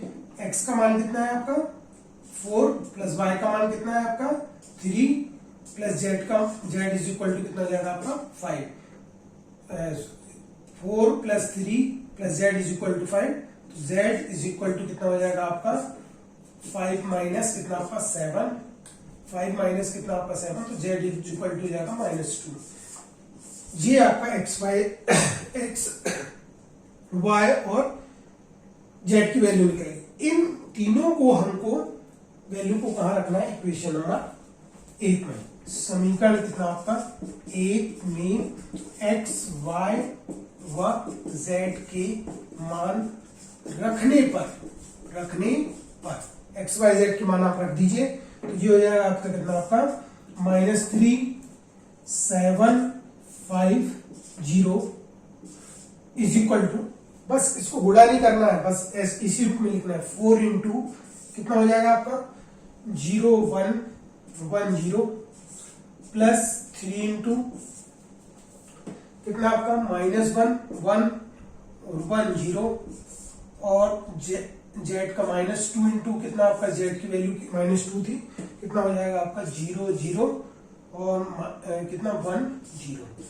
ये आपका आंसर है। मतलब इस आव्यूह को इनको एक घात संचय के रूप में ये लिखना है, इस प्रकार लिखना है, एक घात संचय के रूप में। इसी प्रकार आपको उदाहरण नंबर 14 भी दिया हुआ है, एक घात संचय के रूप में आपको बनाना है। 15 आपका एग्जाम्पल वैसे ही है। एग्जाम्पल नंबर 16 में आपका x प्लस वाई बराबर एक बार आव्यूह दिया हुआ है और x माइनस वाई बराबर एक आव्यूह दिया हुआ है। तो हमको क्या करना है, यहाँ पर x y z के मान निकालना है। तो x प्लस वाई आपका इक्वेशन नंबर फर्स्ट हो जाएगा, x minus y equation number second हो जाएगा। दोनों को आप प्लस कर देंगे तो 2x की वैल्यू निकल जाएगी, उससे x की वैल्यू निकल जाएगी। उस x की वैल्यू को आप इक्वेशन फर्स्ट में या सेकंड में आप रख देंगे, तो वहां से आपको y की वैल्यू निकल जाएगी। ठीक है, इसी प्रकार आपको दिया हुआ है एग्जाम्पल नंबर आपका 18 भी दिया हुआ है। ठीक है, एग्जाम्पल नंबर आपका 19 दिया हुआ है इसी प्रकार। ठीक है, ये आपका एक बार आया हुआ भी है। अब हम एक्सरसाइज 3A में आ जाए। एक्सरसाइज आपका 3A में हम आ जाए। एग्जाम्पल आप हल करके देखिएगा, उसमें हल दिया हुआ है, स्पष्ट है, कुछ नहीं है आपका इनमें, केवल माइनस प्लस हो रहा है आव्यूह में, अलग से आपका कोई हल नहीं है। अब हम एक्सरसाइज में आते हैं। तो एक्सरसाइज में जो हमने एग्जाम्पल हल किया हुआ है लगभग वैसा ही दिया हुआ है। सबसे पहले हमको दिया हुआ है कि आव्यूह ए में एक आव्यूह ए दिया है, उसमें कितनी पंक्ति है, कितने स्तंभ है, उसकी कोटि क्या है, उसके अवयव A13 और A24 क्या है। तो आव्यूह आपको दिया हुआ है ए। ठीक है, तो आप बुक ले लीजिए सामने। ठीक है, बुक सामने ले लीजिए, आप उसमें देख के खुद देख सकते हैं कि आव्यूह ए बराबर दिया तो उसमें कितनी पंक्ति है, उसमें 2 पंक्ति दी हुई है। स्तंभ कितने हैं, स्तंभ 4 दिए हुए हैं। कोटि कितनी हो गई, क्योंकि पंक्ति आपकी 2 है, स्तंभ 4 है, तो उसकी कोटि कितनी हो गई आपकी, पंक्ति 2 मतलब 2 गुणित स्तंभ 4 मतलब 2 गुणित 4 कोटि हो गई। उसके अवयव A13 का मतलब क्या हुआ, A13 मतलब पहली रो का तीसरा कॉलम, पहली रो का तीसरा कॉलम का मेंबर देख लीजिए आप। A24 मतलब आपका दूसरी रो का चौथा कॉलम का मेंबर आप देख लीजिए। बिल्कुल बहुत आसान है, आप कर सकते हैं, कोई दिक्कत नहीं होगी। अगला क्वेश्चन नंबर सेकंड है, यदि किसी आव्यूह में 8 अवयव हैं। अच्छा, अवयव कितने रहते हैं, सबसे पहले आप इस बात को ध्यान रखें। तो क्या होता है, अवयव की संख्या होती है, जो कोटि में हम लिखते हैं ना m गुणित n, उनका गुणा करते हैं तो उतने अवयवों की संख्या हो जाती है। सीधा सीधा क्या हो जाता है आपका, अवयवों की संख्या जो होती है वो आपका कोटि का जो मल्टीप्लिकेशन करते हैं अपन m गुणित n, वो आपका अवयवों की संख्या हो जाती है। अवयवों की क्या हो जाती है, आपकी संख्या हो जाती है। तो ये इसमें लिखा है, यदि किसी आव्यूह में 8 अवयव हो तो इसकी संभव कोटि क्या हो सकती है। देखो भाई, आप स्पष्ट समझ सकते हैं संभव कोटि मतलब अवयवों की संख्या 8 है। अवयवों की संख्या कितनी है, 8 है, तो उसकी संभव कोटि क्या हो सकती है। हम ऐसी 2 संख्या बताइए आप, ऐसी दो संख्या आप बताइए जिनका गुणा 8 होता हो। कभी भी हम उसको 1 से स्टार्ट कर सकते हैं। मतलब अवयव कितने हैं आपके? अवयव कितने हैं आपके? 8 हैं। अवयव कितने हैं? 8 है। तो अवयव की संख्या 8 है, इसका मतलब है कि उसकी संभव कोटि कितनी हो सकती है? आप बताइए, किस किस का गुणा करें तो 8 हो सकता है? 1 क्रॉस 8। भाई हमने पढ़े थे पंक्ति आव्यूह, जिसकी केवल एक पंक्ति हो, स्तंभों की संख्या 8 हो। इसी प्रकार हमने पढ़ा है स्तंभाव्यूह, 8 गुणित 1। एक तो 1 के साथ हो गया। अब किसका हो सकता है गुणा 8? 2 गुणित कितना आपका 4 और 4 गुणित कितना आपका 2। ये 4 में से कोई भी एक कोटि हो सकती है उस अवयव की। मतलब कोई एक ऐसा अवयव जिसके अवयव की संख्या 8 है, तो उसकी कोटि कौन कौन सी हो सकती है? 1 गुणित 8, 8 गुणित 1, 2 गुणित 4 या 4 गुणित 1। मतलब उसमें एक पंक्ति हो सकती है, 8 कॉलम हो सकते हैं, 8 पंक्ति 1 कॉलम हो सकते हैं, 2 पंक्ति 4 कॉलम हो सकते हैं, 4 पंक्ति 2 कॉलम हो सकते हैं। राइट? कहीं कोई कंफ्यूजन? इसके बाद मतलब आपका क्वेश्चन नंबर 3 है। क्वेश्चन नंबर 3 में एक अवयव की रचना करना है जहां आपको मान दिए हुए हैं। मतलब 2 गुणित 2 का एक अवयव बनाना है। 2 गुणित 2 का अवयव बनाना मतलब जिसमें 2 रो हो और 2 आपका स्तंभ हो। ठीक है, 2 रो और 2 स्तंभ हो। मतलब आपको A11 मतलब क्या? 2 गुणित 2 कोटि का अवयव क्या होता है आपका? 2 गुणित 2 कोटि का अवयव क्या होता है आपका? A11, A12, A22, A कितना आपका? सॉरी, A21, A22 ये होता है आपका। ठीक है, तो उसमें IJ के रूप में संकेत दिया हुआ है, IJ के रूप में वैल्यू दी हुई है। तो A11 निकालना मतलब I का मान 1 रखना है, J का मान 1 रखना है। A12 निकालना मतलब I का मान 1 रखना है, J का मान 2 रखना है। A21 निकालना मतलब I का मान 2 रखना है, J का मान 1 रखना है।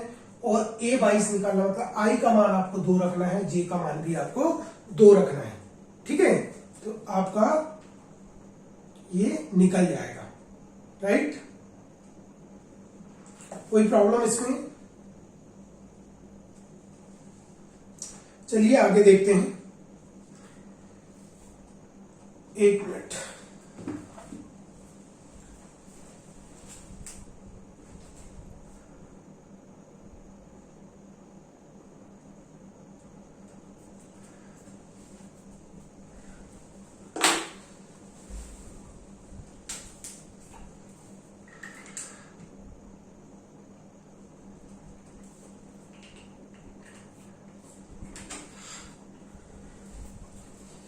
चलिए आगे अपन देखते हैं।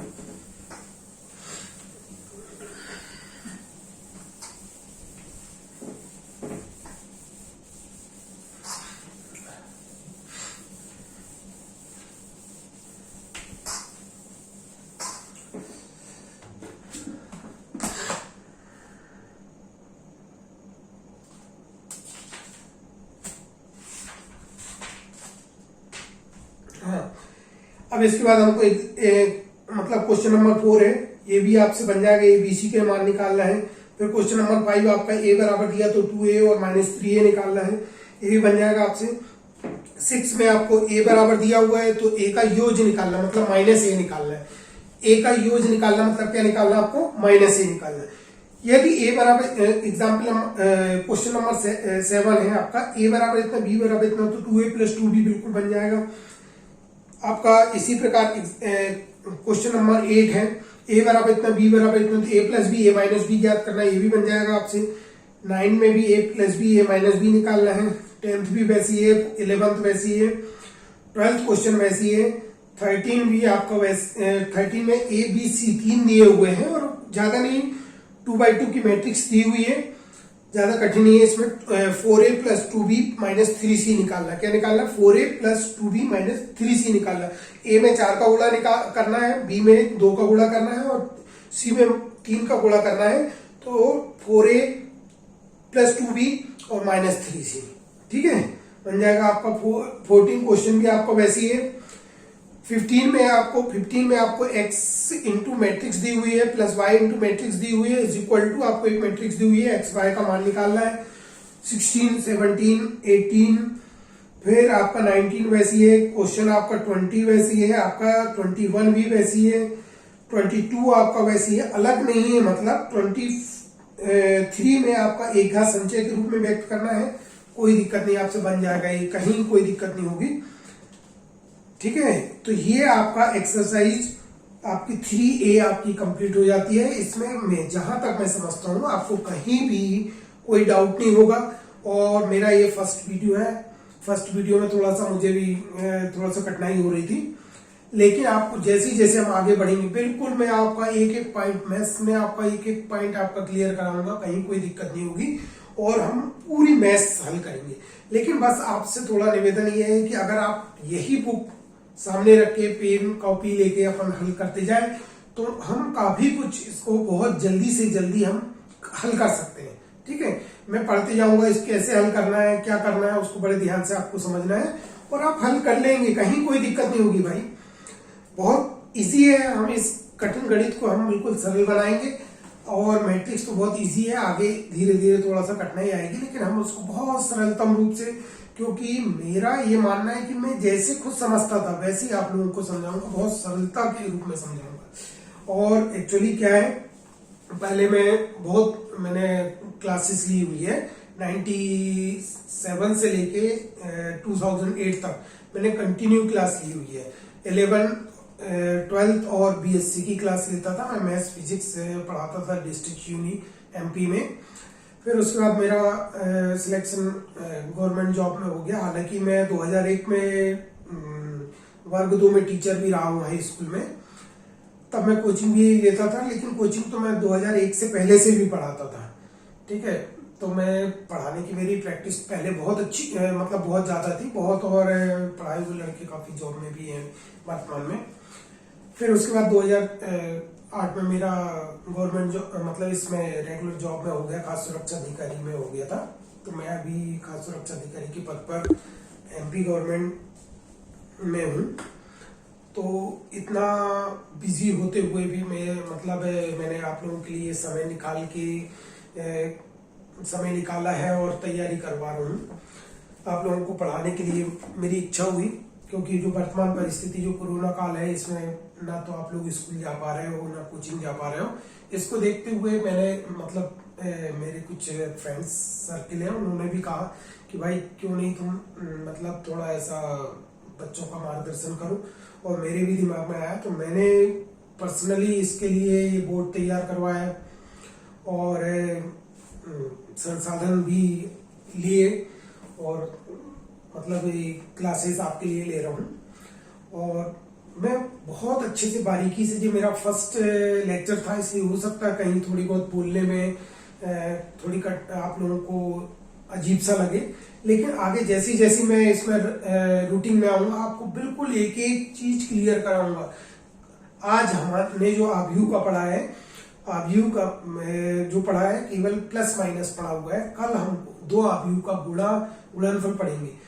हम कल 2 आव्यूह का क्या पढ़ेंगे, अगली एक्सरसाइज जो है वो आपका गुणनफल पढ़ेंगे अगले लेक्चर में। ठीक है, अभी केवल मैंने आपको प्लस माइनस पढ़ाया। अच्छा, मेरा ये मानना था मैं आपका ये थर्ड चैप्टर आव्यूह से पढ़ा रहा हूँ। इसके पहले सबसे पहला फर्स्ट चैप्टर आपका फलन और संबंध और फलन है, और सेकंड आपका प्रतिलोम त्रिकोणमिति, जो आपका प्रतिलोम त्रिकोणमिति है। मेरा संबंध और फलन बहुत अच्छा टॉपिक है, अलजेब्रा से रिलेटेड भी है, बहुत लॉजिकल चीज है, बहुत अच्छा आता है, बहुत इंटरेस्ट है मुझे उस टॉपिक पे, लेकिन अभी इसलिए नहीं पढ़ा है क्योंकि क्या है, एक तो मेरा ये मानना था कि मैं काफी लेट हो चुका हूँ वीडियो बनाने के लिए, और काफी आप लोगों ने ये चैप्टर तैयार कर लिया होगा, तो इसलिए मैंने अभी इसको यहाँ से स्टार्ट किया। लेकिन मैं आपको 12th की संपूर्ण मैथ्स तैयार करवाऊंगा, उसके बाद रिवीजन भी करवाऊंगा, और ये पूरा मैं जो आपको पढ़ा रहा हूँ NCERT बेस्ड जो बुक्स हैं, ठीक है, उसके हिसाब से आपको हिंदी मीडियम में आपको तैयार कर रहा हूँ, क्योंकि हिंदी मीडियम में वैसे भी बहुत कम वीडियो बनते हैं। फिर भी आप देखिए, आपको अगर अच्छा लगता है तो मेरी इन वीडियो को आगे भी आप सभी लोग शेयर करें, एक दूसरे से आगे बढ़ाएं, क्योंकि मैं मतलब रात में अपना समय निकाल के, अभी लगभग मुझे ऐसा लगता है 12 बज रहे होंगे लगभग रात में, इतना समय निकाल के मैं आपके लिए वीडियो तैयार कर रहा हूँ। तो मैं भी थोड़ी मेहनत कर रहा हूँ, तो आप मेरी मेहनत तभी सफल होगी जब जो वीडियो जो है जरूरतमंद स्टूडेंटों तक पहुंच जाए, आपके साथियों तक पहुंच जाए। अधिक से अधिक आप लोग इसको शेयर करें, और अच्छा लगता है वीडियो, आपको अच्छा लगता है तो आप उसको लाइक भी करें, मेरा हौसला बढ़ाएं। मैं आपके लिए और भी बहुत अच्छे से तैयार करूंगा, और अगर आप लोगों का अच्छा सपोर्ट रहा तो मैं मतलब आपके छोटे भाई जो 11th में अभी पहुंच रहा है, मैं 11th के भी वीडियो बनाना तैयार करूंगा। मतलब मैं 12th की भी संपूर्ण पूरी इसको कंटिन्यू आगे कराऊंगा मैं। आप मतलब एक एक चीज आपका, एक एक एग्जाम्पल, एक एक एक्सरसाइज। हाँ, कभी कभी मैं आपको उसको मौखिक भी बताऊंगा, मौखिक पढ़ा दूंगा कि भाई क्वेश्चन नंबर 12 है, ए बराबर इतना दिया, बी बराबर इतना दिया, एग्जाम्पल के लिए बता रहा हूँ, तो आपको ये करना है, तो उसको आपको मौखिक कुछ संकेत के तौर पे बताते हुए आपको हल करवा दूंगा। और जो कठिनाई वाले सवाल रहेंगे मैं उसको बोर्ड में करके बताऊंगा, आपको कहीं कोई दिक्कत नहीं होगी। जहां तक मेरा मानना है कि आपको दिक्कत नहीं होगी। अगर दिक्कत होगी तो मैं उसके लिए बैठा हूँ, आप कमेंट्स करिए और मैं आपको बाकायदा उनका पूरा हल आपको तैयार करके दूंगा। ओके, धन्यवाद।